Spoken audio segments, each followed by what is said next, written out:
Good morning বন্ধুরা, তোমাদের সবাইকে। তো একদম সকাল সকাল উঠে দেখো চাল নিয়ে যাচ্ছি রান্নার কাছে। তো আজকে একদমই সকাল সকাল রান্না বসিয়েছি আর খুব তাড়াতাড়ি ঘুম থেকে উঠেও পড়েছি, কারণ সকালবেলায় রান্না করে খাওয়া দাওয়া করে একবার সারা দিনের জন্য বেরোবো। তোমরা প্রায় 1 মাস আগের ভিডিওতে দেখেছিলে কলকাতায় গিয়েছি, আজকেও মানে সেই জায়গায় যাওয়ার দিন, ওই জন্য তাড়াতাড়ি তাড়াতাড়ি সব কিছু হচ্ছে। চাল নিয়ে কর্তাকে একবার ডেকে আসলাম, এখন 7:10 বাজে। তো বললাম ওকে তুমি উঠে পড়ো। উঠেই তো ধরো আগে রান্না বসাইনি, ঠাকুর ঘর পরিষ্কার, ঠাকুর আজকে আবার মানে ওই ঠাকুরের বাসন কোসনগুলো মাজতে একটু দেরি হয়েছে। ইতু পাতা ছিল সেইগুলো, ওই গামলাগুলো ধরো খালি হয়ে গেছে, ওগুলো সব ঘষে ঘষে, মাটি ছিল তো সে বীজ বোনা ছিল, ধার ধার হয়ে গেছে পেতলের গামলা, তো ওগুলো একটু টাইম লাগলো। তারপরে ঘরটার ঝাঁট দিলাম। ওপরের ঘরে যেহেতু কাজ হচ্ছে, দেখছিলাম দেয়াল ফুটো করছিল কালকে, প্রচুর সেই নিচটা ধুলো হয়ে গেছে। তো আজকেও মনে হয় সেই কাজটা হবে বলে আর ঘর মুছিনি, হয়ে যাক ওই কাজটা, তারপরে আবার ভালো করে মুছবো। আর তাছাড়া আজকে শর্ট টাইমও আছে, তো সব কিছু ভেবে আজকে আর ঘরটা মোছা হলো না। আর আমার ভাতের জল পুরো টকবগিয়ে ফুটে গেছে। ভাতের জল যত এরকম টকবগিয়ে ফুটবে, ভাত তত সাদা আর ফ্রেশ হবে। আজকে সকালে যেহেতু তাড়াহুড়ো আছে রান্নার, তো নতুন আলু কেটে রেখেছি মাছের ঝোল বানাবো বলে। মাছটাও ভেজে রাখা আছে, মশলা বেটে আমি ফ্রিজে রেখে দিয়েছি। রান্না করতে বেশি টাইম লাগবে না আর কি। আর নতুন আলু তো, ছোট ছোট আলু বলে আমি খোসাগুলো খুব বটির সোজা দিক দিয়ে ছাড়াতে পারিনি, উল্টো দিক দিয়ে ছাড়িয়েছি। তবে আমি বটির সোজা দিক দিয়ে ছাড়াই, কাল কি মনে হলো একদম ছোট ছোট আলু, ওই জন্য এভাবে ছাড়িয়ে ধুয়ে নিয়েছি। তাও দেখো একটু একটু খোসা লেগে রয়েছে। আর আমার কর্তা দেখো গতকালকের মাছ খাইনি, চন্দনা মাছ করেছিলাম কলা আলু দিয়ে, এটা রয়ে গেছে। যাকে শীতের তরকারি কিছু নষ্ট হবে না, বরঞ্চ আদরেই খাবে যারা খাবে। এ দেখো মাছ ভাজা, একটু অন্ধকার অন্ধকার লাগছে, বাইরেটায় সেভাবে এখনো রোদ্দুর ওঠেনি, তো 7টা প্রায় বাজতে চললো, কিন্তু আজকে দেখো কুয়াশার ভাব রয়েছে, ওই জন্য রোদ্দুরটা উঠতে দেরি হচ্ছে। আর দেখো মশলা বাটা, পেঁয়াজ কুচানো সবই রেডি আছে, ভাতটাও ফুটে গেছে, আমি শুধু এগুলো নিয়ে গিয়ে মাছের ঝোলটা করবো। আমি কিন্তু মাছের ঝোল সচরাচর ফোড়ন দিই না, পেঁয়াজ রসুন দিয়ে করলে, এটা পেঁয়াজ রসুন দিয়ে করা। বিষয়টা হচ্ছে আমি বুঝতে পারলাম হলুদটা বেশি হয়ে গেছে, হলুদের গন্ধ নাকে লাগছে, ওই জন্য কটা জিরে ফোড়ন দিয়েছি আর একটু তেল দিয়েছি। ফোড়নের গন্ধে, তেলে এই হলুদের গন্ধটা মেকআপ হয়ে যাবে। এর আগেও আমি কয়েকবার করেছি এরম। এ দেখো এখনো মাছ পর্যন্ত দেওয়া হয়নি ঝোলে, ঝোলটা ঢেলে দিয়েছি আর ফুটছে, এবার আমি মাছগুলো দিয়ে দেবো। এটা করতাম না জানো তো, যদি আমার হলুদটা বেশি না হতো। বুঝতে পারিনি হলুদটা বেশি হয়ে গেছে, এবার মাছগুলো দেবো। ভেজে রাখা মাছ, এই যে আমার বরের জন্য ভাতটা বেড়ে ঢাকা দিয়ে রাখি, আর আমি ততক্ষণে রেডি হয়ে নিই। ও এখনো চায়ের দোকান থেকে আসেনি, এখানে ঢাকা দিয়ে রাখবো। আমি দিলামই অল্প কটা ভাত, তার থেকেও যদি কমাও, সারাটা দিন তো খাবা না বলো, আমরা তো হোটেলে এখন আর খাই না বাইরে, এই তো ওটাই কেটে ফেলে সেই রাত্রে এসে ভাত খাবা, সকালবেলা না ভাত খাওয়া যায় না বেশি। তো এবার বেরোবো, আমি তো রেডি হয়ে গিয়েছি। এ দেখো এই কুর্তিটা অনেক কদিন পর পরলাম, পরাই হয় না, সেই সুন্দরবন গিয়েছিলাম তখন একবার পরেছি শুধু। আর এই যে ওর জ্যাকেট বের করে দিলাম, আসলে গাড়িতে তো হাওয়া লাগবে খুব।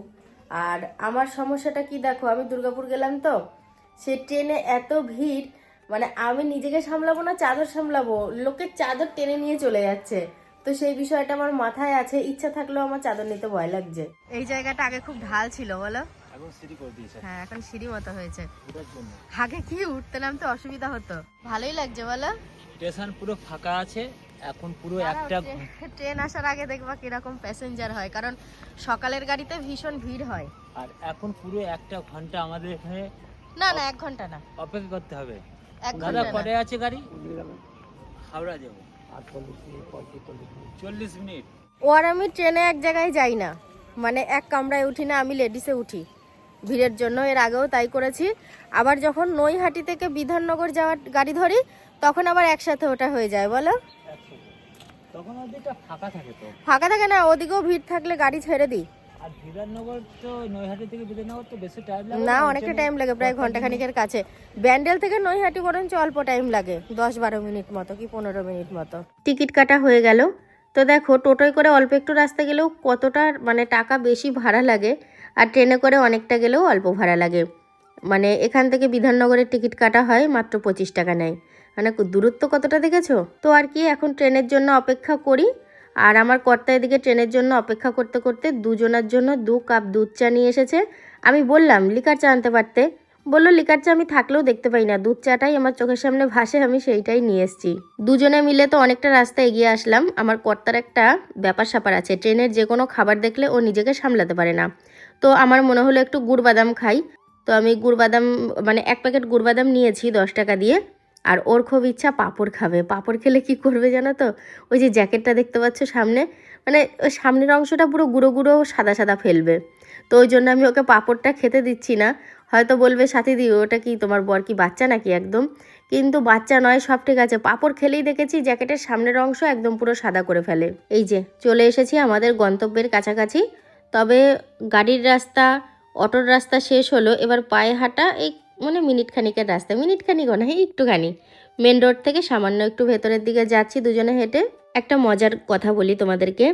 তো এই জায়গায় আসতে গিয়ে একটা জায়গায় একটা লেখা থাকে, সেটা হলো লবণ হ্রদ। তো আমি না মাঝে মধ্যেই ভাবি লবণ হ্রদ লেখার মানেটা কি। তারপর আমার মাথায় আসে আরে আমার মতো বোকা তো দুনিয়ায় দুটো নেই, কারণ আমি যে জায়গাটায় আসি তো এই জায়গাটার নাম হলো সল্ট লেক। তো সল্ট লেকের বাংলাটা কিন্তু লবণ হ্রদ দাঁড়াচ্ছে। তো ওই জন্যই দেয়ালে বড় বড় করে এক জায়গায় লেখা রয়েছে লবণ হ্রদ। এখানে এসে বেশ কয়েক ঘন্টা কাটালাম। তো এখানে আসলে সবথেকে বেশি যেটা ভালো লাগে, অনেকের সাথে দেখা হয়। এই ভাইকে নিশ্চয়ই তোমরা সবাই চেনো, ভীষণ চেনা মুখ, আমি তো দেখেই চিনতে পেরে গেছি। আর এই ভাইয়ের সাথে এই যে দিদি ভাই এসছেন, তার ভাই এসছে, অনেকে এখানে অনেকেই আসে, অনেকের সাথেই দেখা হয়। তো সন্ধে লেগে গেল। তো তুমি কেমন আছো বলো? ভীষণ ভালো। ভালো আছো তো? এখানে আসলে আরো বেশি কেন ভালো হয়ে যায় জানো, অনেকের সাথে দেখা হয় বলে। হ্যাঁ, এখানে আসলে সবসময় দেখা হয়, সেটা হচ্ছে ব্যাপার। হ্যাঁ, তো তোমাদের ভিডিওগুলো খুব ভালো লাগে দেখি, আমার মাও দেখে ভিডিও। থ্যাংক ইউ সত্যি ভাই, খুব ভালো লাগে ভিডিও। তোমার ভিডিও দেখলে তো মন ভালো হয়ে যায়। অনেকটা রাস্তা কিছুই শেয়ার করা হয়নি। তো আমার বর তো বলেই ছিল বাড়িতে গিয়ে একদম শেয়ার করব, আমাকেও সেরকমটা বলছিল, বলছে এত ভিড় ট্রেনের মধ্যে। তো আমরা প্রথমে যে ট্রেনটায় চেপেছিলাম, মানে বিধাননগর থেকে নৈহাটি এসছি, একটু ভিড় ছিল, একটু না ভালোই ভিড় ছিল। আর নৈহাটি থেকে চেপেছি, এই গাড়িটা একদমই ফাঁকা, যাক বসেও খুব শান্তি।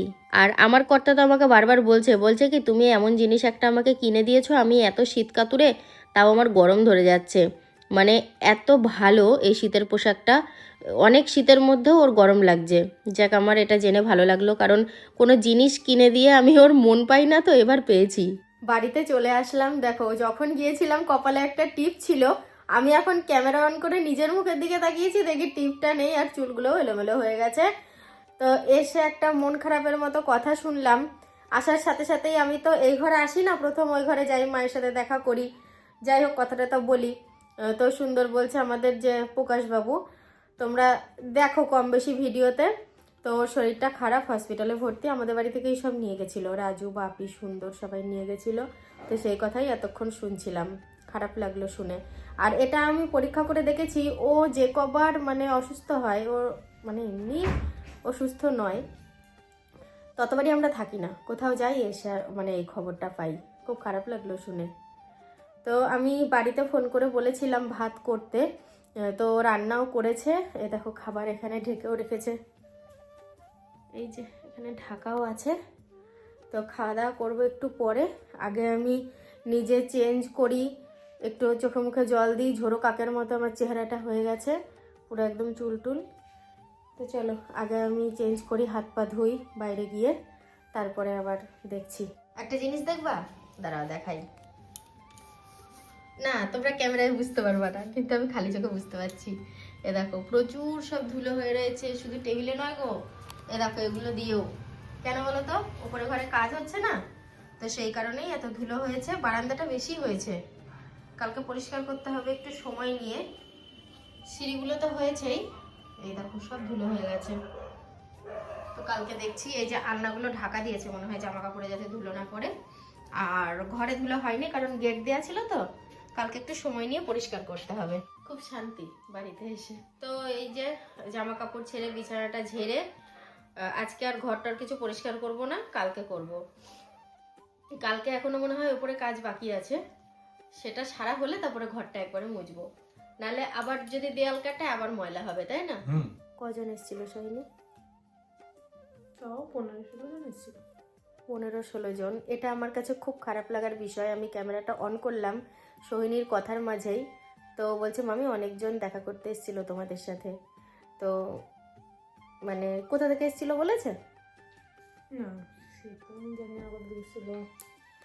তো বিষয়টা হচ্ছে আমি যখন বাড়িতে এসে শুনি যে আমাদের সাথে আমার সাবস্ক্রাইবার বন্ধুরা দেখা করতে এসছে আর আমরা ছিলাম না কোনো কারণে বাড়িতে, এটা শোনার পর কিন্তু আমাদের খুব খারাপ লাগে।